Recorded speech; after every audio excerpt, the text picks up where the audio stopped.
Welcome to this explainer of the 2014 paper, De-Stressing Stress, the Power of Mindsets and the Art of Stressing Mindfully. This brilliant research was conducted by Alia Crum and Chris Liddy and published in the Handbook of Mindfulness by Wiley Blackwell. Today, we're going to completely dismantle everything you thought you knew about stress. We're diving straight into the science that proves stress isn't just some toxic thing we need to avoid at all costs. It's actually a potent resource you can harness, and it depends entirely on the mindset you bring to it. Here's our roadmap for today's explainer. We'll start with the paradox of stress, move right into the power of mindsets, examine the specific mindset experiments, explore how Eastern and Western mindfulness meet, and wrap up with 3 concrete steps to actually utilize your stress.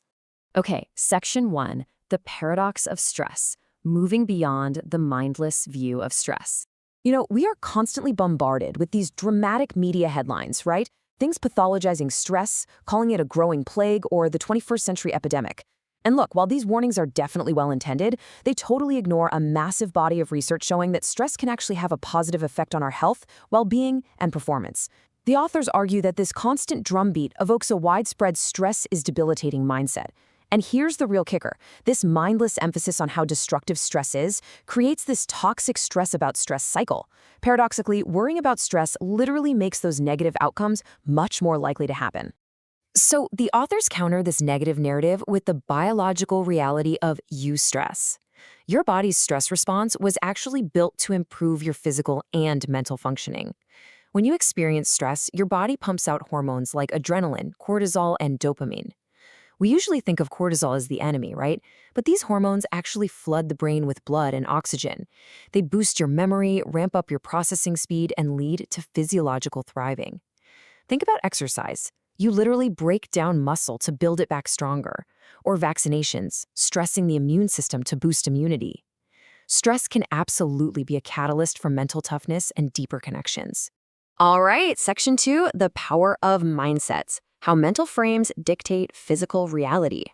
We all use mindsets to simplify complex information because it's kind of tough to hold the idea that stress is both good and bad at the exact same time. We usually default to one of 2 frames. Stress is debilitating or stress is enhancing. But the absolutely crucial point here is that neither effect is absolute. Instead, they operate as a self-fulfilling prophecy based entirely on which mindset you hold. The researchers point to a study of over 400 employees in a large financial institution. What they found was that, regardless of the actual amount of stress those employees experienced, the ones who held a stress-is-enhancing mindset reported significantly higher levels of health and life satisfaction. Your belief about the stress literally changes how the stress impacts your body. Moving into Section 3, the mindset experiments, testing the physiological and behavioral impacts. To really prove this, the researchers didn't just rely on surveys. In one fascinating experiment, university students were acutely stressed by a surprise public speaking assignment evaluated by peers and professionals. Talk about a nightmare scenario, right? The researchers measured 2 key things: physiological cortisol reactivity and behavioral openness to feedback. The students holding a stress is debilitating mindset showed completely deregulated arousal, meaning their cortisol levels were either way too high or way too low. Behaviorally, they totally shied away from feedback. On the flip side, the students with a stress is enhancing mindset showed moderate, highly adaptive cortisol levels, and they were so much more open to receiving critical feedback. Their mindset fundamentally changed their biological and behavioral response to the exact same stressor. This brings us to the brilliantly designed video intervention study. The big question was, can we actually change someone's stress mindset? They split participants into 3 conditions. The experimental groups watched short video clips portraying stress as either enhancing or debilitating, while the control group watched nothing. The findings were undeniable. Those in the enhancing condition developed a more positive mindset and showed corresponding positive changes in self-reported health and work performance. We're talking a roughly 23% reduction in stress-related physical health symptoms, plus significant boosts in work performance compared to the control. Interestingly, the debilitating group worsened their mindset, but didn't show a huge drop in health or performance. Why? Well, because the stress is debilitating mindset is pretty much our societal baseline anyway. Reinforcing it didn't do much extra damage, but introducing the enhancing mindset, that unlocked immense positive value. Reading directly from the paper, the authors state, eliciting a stress-enhancing mindset is accompanied by corresponding positive changes in self-reported health and work performance. What you should really take away from this is just how efficient this intervention is. It took less than 10 minutes of video exposure to shift mindsets and trigger real-world, positive physical effects. That is a massive return on investment. Section 4, Mindfulness, East meets West, Antidotes to Automatic Functioning. So how do we take control and deliberately alter our own stress mindsets? The authors suggest combining tools from two distinct schools of mindfulness. When we hear mindfulness, we usually think of the Eastern tradition, bare awareness, reducing mental noise, observing thoughts without judgment. But there's also Western or Langerian mindfulness. This is a much more proactive approach where you actively restructure your mindsets by creating new categories and finding novel distinctions. To truly harness stress, we need both. Eastern mindfulness shines a clear, unbiased light on our old, unconscious, debilitating habits. Then, Western Langerian mindfulness steps in, allowing us to actively build new, advantageous mental frameworks. And that leads perfectly into Section 5, 3 Steps to Utilize Stress, a practical framework for transformation. Blending those Eastern and Western perspectives, the authors propose a super actionable 3-step framework to transform your relationship with stress.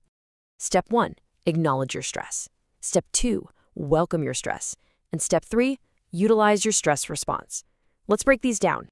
Step 1 leans heavily on that Eastern mindfulness we just talked about. Acknowledging your stress means witnessing it without judgment. You notice your racing heart, that tunnel vision, maybe the urge to snap at someone, and you simply observe it. Why does this matter? Well, brain science shows that simply acknowledging your stress actually shifts your brain activity.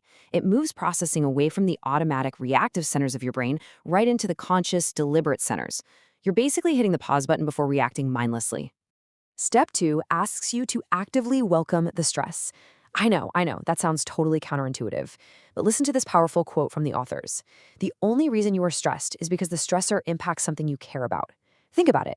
Money itself isn't stressful, but if a lack of money threatens your goal of providing for your family, that is absolutely stressful.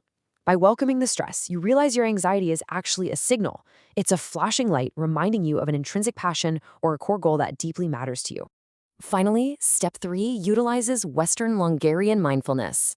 Now that you've paused to acknowledge the stress and welcomed it as a signal of something you care about, it's time to use that heightened biological energy. Your body has just given you a massive rush of cortisol and adrenaline. Instead of using that energy to freak out about being stressed, direct it. Use that narrowed focus and incredible physical arousal to meet the demand, solve the problem, deepen a bond, or push for personal growth. As we wrap up this explainer, I want to leave you with a provocative question directly inspired by the researchers. In the heat of the moment, are your actions directed towards removing the stress or improving the value underlying the stress? The next time your heart starts racing and you feel the pressure mounting, remember the sheer power of your mindset. You have the choice to view that physical response not as a plague, but as a perfectly designed tool absolutely ready to help you grow.